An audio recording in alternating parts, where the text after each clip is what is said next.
Para hacer la bobina de LED de Tesla, enrollaremos el alambre desde un extremo del tubo. Pondremos cinta para que no se desenrolle y empezaremos a enrollar. Tiene que quedar todo junto. Una vez terminado, pondremos cinta. A esa parte del alambre la conectaremos a la bola de aluminio. El otro extremo se conectará al transistor.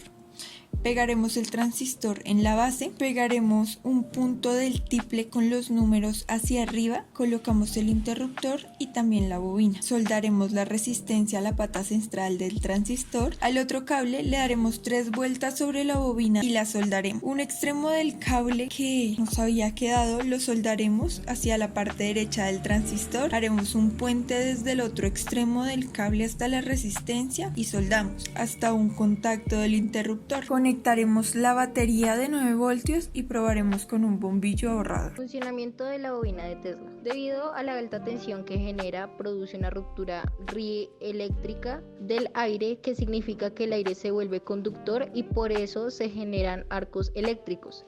La rigidez dieléctrica o rigidez electrostática es el valor límite de la intensidad del campo eléctrico en el cual un material pierde su propio aislante y pasa a ser un conductor. Se mide en voltios por metro. El valor de la tensión necesaria para provocar este efecto en el aire es de 3000 voltios por milímetro. Eso significa que por cada 3000 voltios se produce un arco eléctrico de 1 milímetro. A mayor tensión, mayor será el arco eléctrico producido por la bobina de Tesla. Las principales leyes que podremos ver en la bobina de Tesla son las leyes de electromagnetismo y campo eléctrico, ya que en algún punto de su funcionamiento esta crea un campo eléctrico que carga las partículas del aire, lo cual nos permite encender un bombillo de forma inalámbrica. Puede haber bobinas con mucho más poder, pero esto depende del tamaño y la entrada del voltaje al circuito. La ley de Gauss explica cómo se produce un determinado flujo partiendo de la carga eléctrica. La cantidad y distribución de las cargas en una superficie cerrada determina la cantidad de energía eléctrica por unidad de tiempo. La ley de Ampère explica cómo se produce un flujo magnético en los circuitos abiertos a partir de la variación del flujo eléctrico. Es necesario conocer el flujo eléctrico y así como la longitud y la característica del circuito. Finalmente, la ley de Faraday explica cómo se produce un determinado flujo eléctrico partiendo de la variación del flujo magnético. De esta forma, el flujo eléctrico varía si modificamos la intensidad del flujo magnético, su posición o la posición relativa del resto de componentes con respecto al flujo magnético. Conclusiones. Primero, diseñamos el modelo de una mini bobina de Tesla e implementamos los principios de funcionamiento y finalmente construimos el prototipo. Segundo, logramos mediante un proceso detallado la fabricación y esta opera con excelencia. Tercero, entendimos con exactitud cómo la bobina de Tesla genera un campo magnético y así nos permitió encender un foco inalámbricamente. Cuarto, analizamos las diferentes leyes de electromagnetismo y con ello creamos la bobina de Tesla. Finalmente tuvimos buenas bases para que esta funcionara correctamente.